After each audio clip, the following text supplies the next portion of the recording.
right, good morning.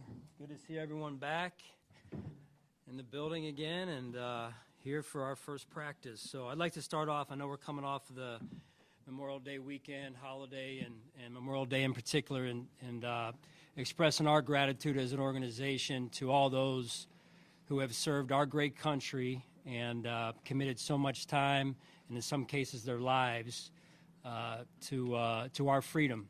And can't thank them enough, and their families as well. So that's where I'll start, but I also want to continue with extending our congratulations to Coach Tavares and the Buffalo Bandits 3 years in a row, right? That's hard to do.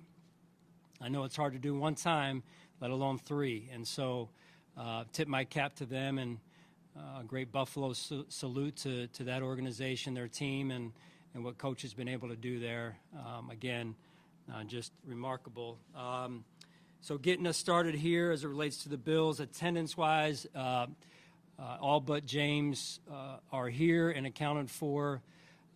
Joey Bosa will not participate today. He pulled a calf, I believe it was late last week, Thursday, I believe, and so he'll be out for more than likely the foreseeable springtime at least, and then we'll get into training camp. Should be good to go by training camp, but understand it just happened late last week, so still in kind of the exploratory phase of what that's going to mean. So Joey's was off to a good start before that, and so it's unfortunate to see him go down. But somebody else, it offers someone else an opportunity to step up and get some quality reps for us as we move forward. This league, as you know, is a tough league. It's a tough division. It seems like it's getting better every year. We look forward to the challenge.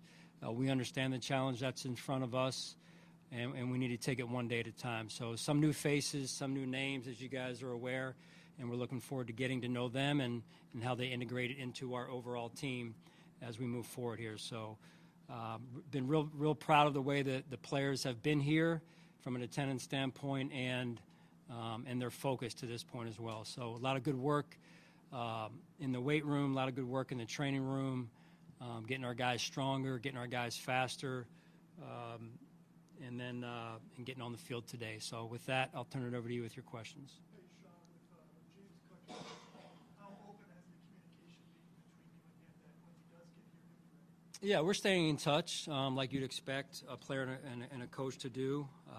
So, you know, James will be here when he's ready to be here, and you know, we move forward. Given the recent injury history that Joey has, how concerning is it that he's already, dealing with something at this juncture? Yeah, I mean, it is concerning. Durability, availability are key ties to our roster. And so, we basically look ahead in terms of what he's doing now, which is getting himself the treatment that he needs, and he's working hard at it. And that's all that he can control right now. And, we get him back when we get him back, probably at this point, training camp. So, we're going to do the best job we can, and I know he is as well, and just take it one day at a time. Was he working out on his own, Sean, or is this? No, with the team. Yeah. Hey, John, the quarterback sneak assist, you were vocal about your opposition to that play, but it is now allowed still. Would you authorize Joe to call that this year? Yeah, we'll play within the rules. The rules have now been set, so we always do our best to play within the rules and the rules that are set up for us. John, what's your reaction to being chosen for Hard Knocks this season? I would say, Jay, that it's interesting. I think the selection criteria has changed. I know it has most recently, and to some extent, it's I think a real compliment to them choosing us and selecting our organization. Now that the criteria has changed, you look at it, one of two ways, and it's probably a little bit of both. Where you say the opportunity is there for us to number one, our fans, that they can get an inside look, a little bit of what happens. Is it 100% inside? Maybe not. What percent it is? Is it 10%, 20, 50? Who knows? But there's a lot that we do that they'll see, which I think is great for the fans. I think there's also just as much that people won't see. And that's true of anyone's process, right? Any great athletes or team's process, there's a lot that goes on that people don't see in the hidden hours and days. So I think that's important to note. I think the opportunity for us to really be who we are. I mean, a lot of people see us, they show up at our stadium every week, and they see us live, and they see who we are and how much these guys love each other. Our personality comes out, and I think it'll offer, many a chance to see us kind of beneath the surface as well and see how that rings true day in and day out here. The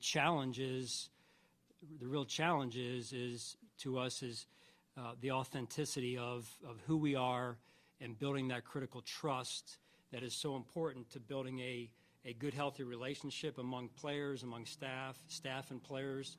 And then, with that trust piece is huge in terms of bringing the team together as well. So that glue part is going to be challenged because of that third component, if you will, whether it's a microphone, a camera, in different rooms and different conversations. But we are who we are, and that authenticity piece must stay intact, and we keep the main thing, which is our purpose. This is something that maybe 3-4 years ago you would have been hesitant about. I know Brandon has expressed his reservations about Hard Knocks as recently as last training camp. What gives you how much does this fold into you being a little bit more open yourself as a coach and having grown into the role in accepting this happening? Yeah, I mean, you guys know me, I'm very open. So, no, I mean, it is what it is, right? So, you can look at it one of two ways. Are you trying to walk through the door of, hey, getting closer and closer to success, or are you trying to walk through the door every morning of fear of failure, right? So we choose to walk through the door of, hey, we try and move ourselves closer and closer every day to being successful as an individual, team, and organization. So that's the approach that we take. What's your level of comfortability with the options that you have in your receiver group now, with Josh Palmer and Elijah Moore coming in? Yeah, very comfortable. Very comfortable. You get a chance to be around them a little bit. Those two names that you mentioned are new names, some of the newer guys. Their skill set's different. It'll just be interesting to see how we integrate that into what we do or how we build our offense, probably better said, around their strengths. And I think that's the key of any system is take what you have, get a good feel for what you have, the strengths of what you have in the players and their skill sets, and you make it work for the system. You build the system around it. Would you like about Landon Jackson's Arkansas tape? Great motor, conscientious player, mature. He's married already, and you can see that already through the 2 weeks we've been together with Landon and what he's been able to do and how hard he works. So I think that'll be a good addition for us. And just like I said, a young guy that's just taking it one day at a time, and you could tell he respects that process piece. Sean, what have you seen from both Keon and Dalton after some of the things that have been talked about at the end of the season with getting bigger and stronger in recovery? Yeah, like I told you before, as it relates to the team, Sal, those guys are in that weight room and they're working hard. I mean, if you had a chance to get in there, you'd see the sweat equity that's being and the time that's being put into that room, and those guys are working hard, among others, right? So the attitude, the attendance, the guys understand what it takes, and they're focused. John, you touched on receiver a little bit ago there. Curtis Samuel, last year, how much do you feel like the injuries and in training camp throughout the season that he played through maybe impacted his ability to have more of a role in the offense than he did? And are you hopeful that toward the end of the season, postseason in particular, when it seemed like he kind of found a bit of a groove there, that he can build on that in year two? Yeah, that's important. I felt like, to your point, that we kind of got into a little bit of a rhythm late in the year. He's battled through some injuries, and then being new in the system last year, I think took maybe overall some time just to get up to speed, and then maybe, how he integrated into, what we were doing and how we wanted to do it, and his role then and what it became. And I think now going into year two, I feel like we have a better understanding of how he can help us and the role that he may play for us in the days and weeks ahead. Sean, what have you noticed about Max Harrison's progress in the month you've had him here? Yeah, I mean, again, just for all these young guys, it's new, right? So you're trying to get to know them as people. You're trying to get to know them and their skill set, where they need to, improve in terms of their strength, their speed, whatever it is. We kind of do a little bit of a skill assessment or a needs assessment on, hey, where are they more likely to pull early, just from a medical standpoint. So there's a lot that they go through from a filter standpoint or evaluation standpoint when they first arrive. And really it's trying to integrate them and getting them moving. Most of these guys have kind of been on that, the pro day circuit, right? So they're visiting clubs, they're going to this, speaking engagement, whatever. They're not really into football shape. So a part of our onboarding process is really trying to get them as healthy as we can get them right now, and then as into football shape as we can, trying to make sure that they can continue in that healthy column for us. Sean, you also, I was going to say, you also drafted two other corners, and you got a guy on your roster you drafted in the 6th round that started week 1. How much does that visibly show these guys that are in there that it's, you do your job, it doesn't matter where you came from? Yeah, I mean, that's a big part of who we are.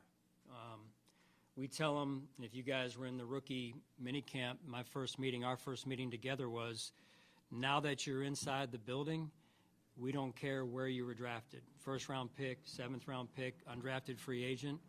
And you all know we have a number of undrafted free agents that make our team and have played big roles for our football team and our success. So it's what you do with the opportunity that matters most.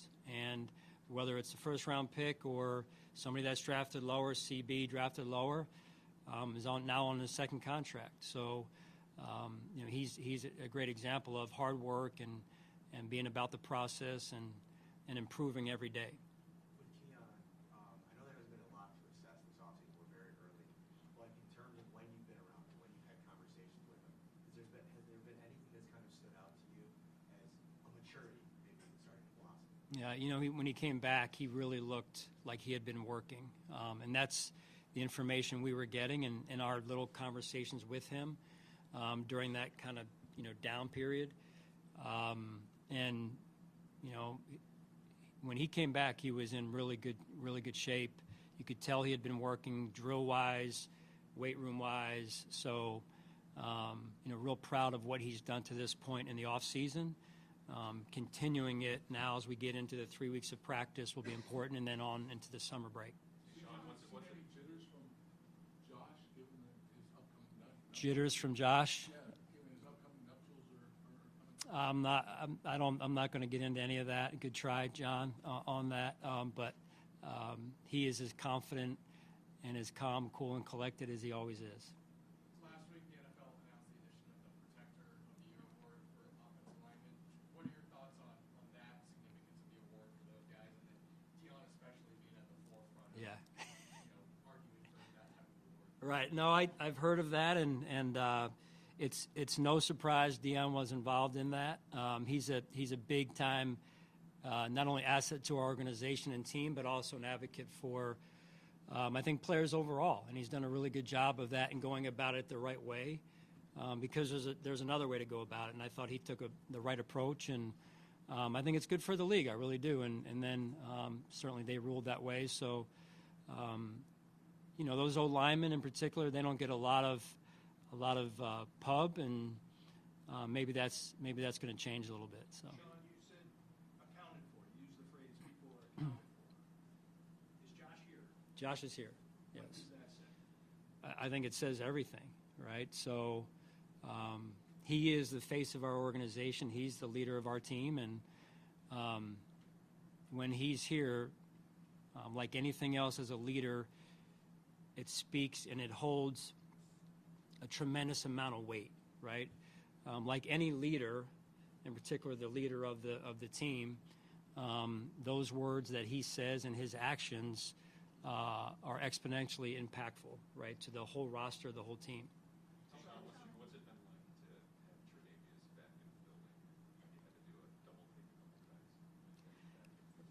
So we met in my office, I think the day he signed, and I kind of, while he was sitting across from me like you guys are, I did a couple, hey, this is a little bit surreal, a little bit, kind of like, it's great to have you back, just in my mind. And so it's always interesting, right, around here. What's next? So, yeah, I mean, it's a classic case to me of a young man that has come here, was drafted here, number one, and really grew every day in front of our eyes. And then he goes and experiences, life on other teams, life in other situations, and now comes back. And it's great to be reunited because of who he is, what he stands for, how hard he works. I can't say enough good things about Trey and what he means to me personally, and then what he's meant to our football team. You were asked about the younger players at that position group a little bit earlier. Where do you see guys returning like Dane Jackson and Tre'Davious White fitting in their second go-around? As you see it right now, I know a long way to go. Yeah, long way to go. Like you said, there's no depth chart this time of year, probably other than for Josh, right? So, when he's here, Josh will work with the ones, just so you guys know. But no, it's the depth chart is loose this time of year. We roll people in there. Dane will be in there at times with the ones, probably. He'll be in there at times with the twos, and we're just looking to, as a coaching staff, get the best feel for our players that we can and what they can do, what they can't do, how we can help them and develop them. That's part of our goal as a coaching staff. Sean, understanding that with the depth chart, what are you looking to see out of Cole Bishop this time of year? Again, just continue to learn the system, develop.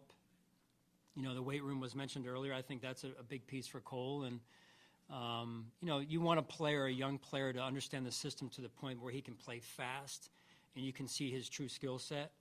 I think Cole is already through the football school, the phase 2 days. He's shown that he's getting more and more comfortable with this system, and then finding ways that he can work his magic within this system, meaning where he can cheat. And you learn that the more you know the system is how can you make the system work for you.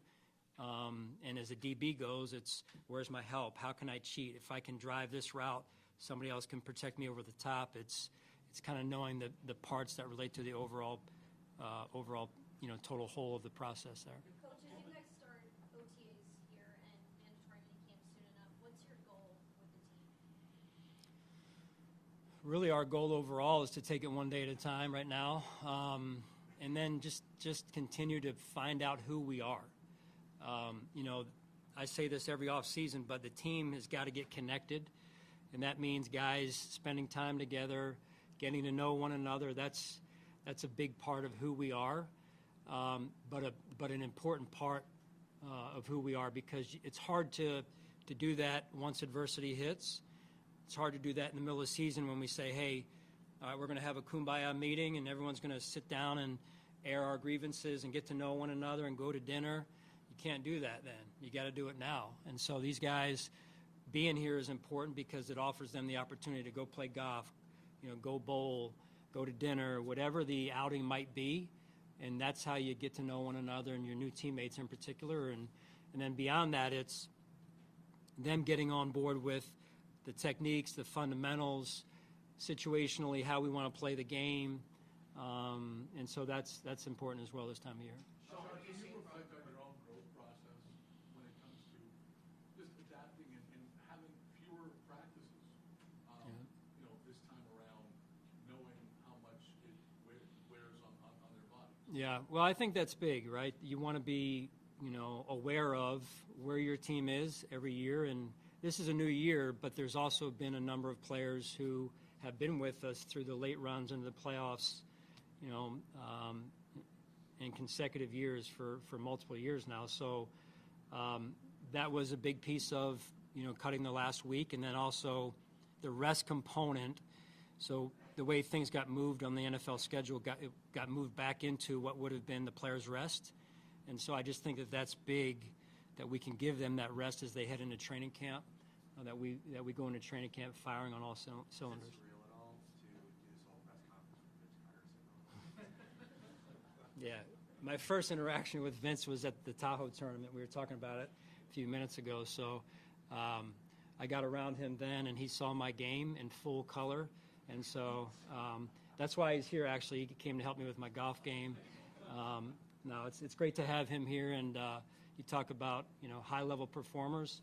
This is one right here. So I'm looking to learn from him as much as anyone. What should he bring to your team with the level that he reached, albeit in a different sport? Well, we were just, kind of talking shop in Derek's office, and I would tell you that, I want to do it more, because whether you're an elite performer in football, in basketball, or just in life overall, there's a lot of similarities, I believe, that overlap.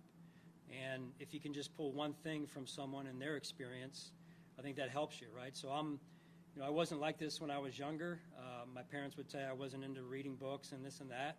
I was going out and playing, right? But now it's, the older I've gotten, the more curious I've gotten about life overall, habits like this guy has had over the years that make you great. And I think that's good for our team. It's good for the organization. It's great for Buffalo. And why not learn from someone like that? Take two more, please. Greg Rousseau, the next step. Really, it's just taking his game to an increasingly another level. If you watch the tape, Greg has been around the ball quite a bit. He's been around quarterbacks, affecting quarterbacks. Some of those led to sack numbers, some didn't. It's kind of the nature of the way the position's played. I think Greg knows that the physicality of his game has got to take a little bit of a uptick, if you will, and that comes also with taking that next step. Sean, what do you see from Chris Tabor's coaching style? How it fits in with your team? Yeah, veteran coach. I really liked, being around Taves to this point. I knew him before Sal, just being around the league, and he's well respected around the league. He's got great energy. I think he relates well to the players. And somewhat new for him now is the new kickoff return rule, however you want to say it. So he'll have to make some adjustments as well. And like all of us, it's just that process of trying to understand and find that competitive advantage for us. Sean, at this press conference, like every year, it feels like continuity is a buzzword that always gets brought up. There's a lot of new names up here. Now, there's a lot of familiar faces as well. When is sometimes an influx of new names a good thing? Continuity doesn't matter as much as it should. Well, I think continuity does matter. Regardless of how many new faces you have, you still need to have some level of continuity. It helps with the culture, and it helps those players teaching the new players, the new faces, new names. So, there's I would say a higher number of new faces and names this year, but that can be good too in terms of youth, in terms of development. We'll have to stem that tide a little bit early, probably more so on the defensive side with the number of new faces and names that we do have, and getting them up to speed for these early contests that will be in here. So that's all part of the development process here. So, all right, thanks, Chris.